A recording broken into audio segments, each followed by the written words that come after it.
Hello, welcome to my channel. Today I am going to cover Penna Cements Industries, which is one of the uh, largest privately held cement companies in India.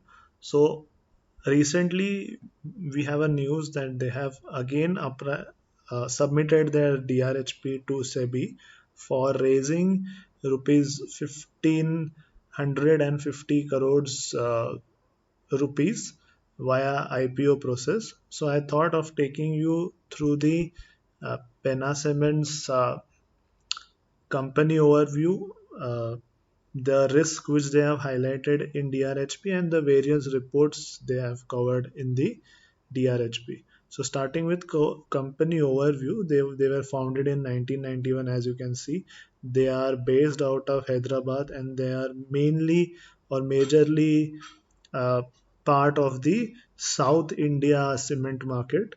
And again, as I said, it is the largest privately held cement company in India. As of now, their cement capacity is around 10 million tons per annum, and recently they have filled or filed DRHP on 14th May 2021 for raising rupees 15,000 sorry 1550 crores rupees. In the in the DRHP, usually all companies will highlight various risks related to their business or to their company, or what potential risks they face. So following are the major risks they have highlighted. First is the supply risk.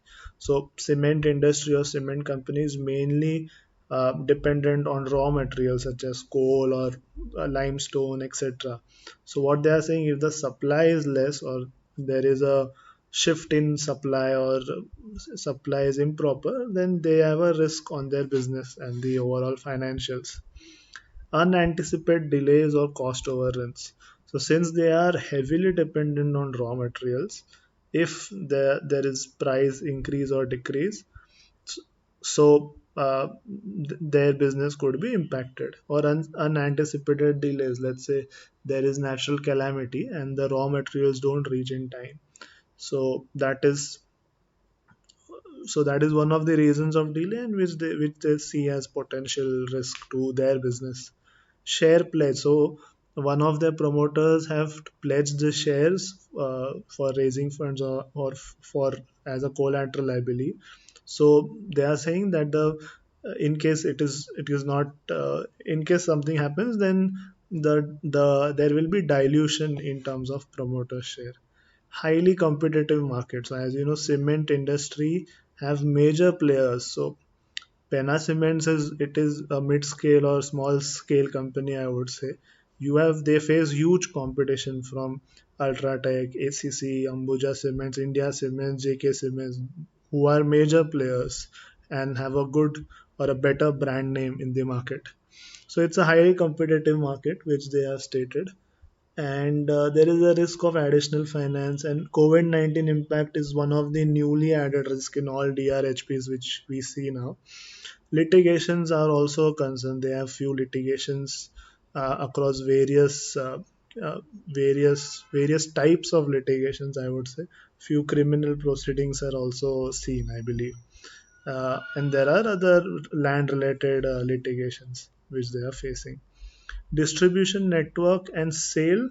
So what they are saying, that if the distribution network gets impacted and the sales go down, then they obviously have a risk in terms of their performance.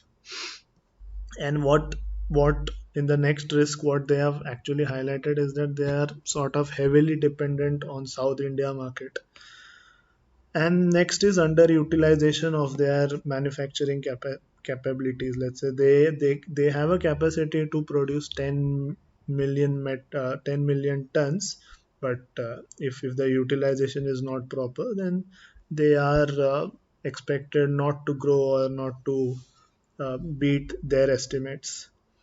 Loss of supplier. Let's say if a particular partner or company is supplying them raw products, and the supplier chose not to give Penna Cements the raw materials which they have contracted for or which they like to, then that is one of the key risks which Penna Cements face.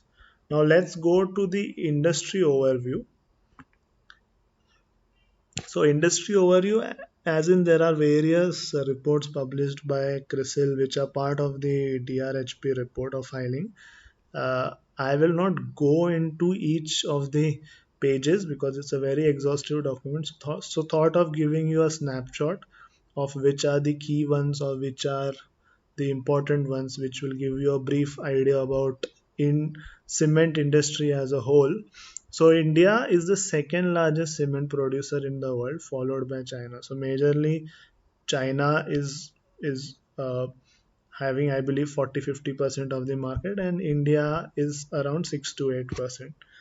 So that's how it is, and the rest of the world has the remaining portion.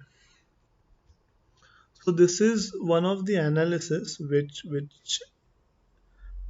is part of our cement industry. What they are saying is that realization, which means the sales per per ton, rupees per ton, let's say. So 5,000 revenue they get, 600 to 700 goes in raw material, other in power, other are freight charges, and the total cost sums up to 3,800 rupees per ton.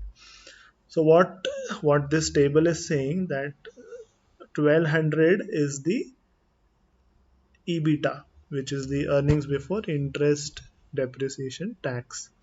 So essentially they have a margin of around 22%, let's say, and this is a very estimated number, and assumptions are also given. So this is how the per metric cost analysis is done for. uh, so next is in terms of utilization. What this particular table says is that Indian cement industry install capacity and utilization. So our capacity is, as of now, let's say, producing 518 metric tons, and utilization is only 66%, which is obviously very less now. And I believe in financial year 2021 it could be further down because of the COVID. And now you can see the size of Penna Cements also. Their capacity is 10 metric tons. So how small this particular organization is, or how, so you can relate now, out of 500 they are producing only 10%, which is like 2% of the entire market in India. So this is a good point.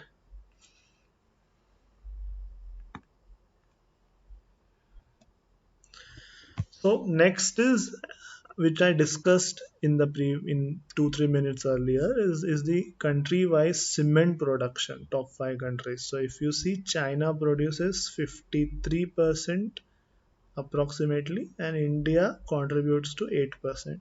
So 60% of the cement is produced by two countries, and that's how it is. So maybe we can improve more compared to, and the major part of China is that whatever they produce, they consume most of the cement, they only consume. So you can see uh, how much deeply they are, what to say, developing or doing construction related activities. So that is also one major point. And then this is in terms of the demand split, what we see in India particularly. So what we see is that majority of the consumption is coming from housing market.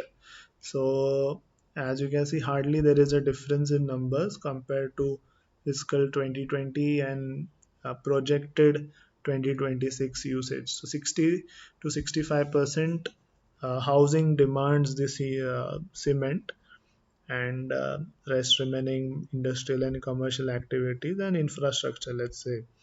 uh, it could be roads or infrastructure, bridges, and other things.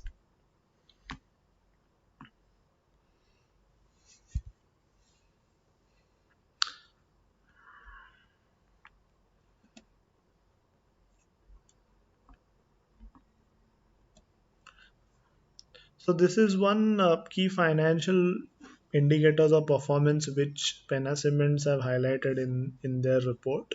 What they are saying is that EBITDA margin is 19%, which is very high or good enough compared to what we saw in the earlier table, that 1200 rupee profit per 5000 rupee earning per ton.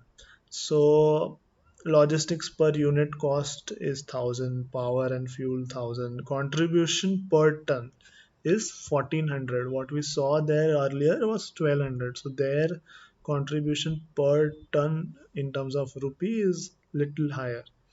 EBITDA per ton is 875. Return on equity 12%. So overall the performance has been good in 2021. We can say that. Next,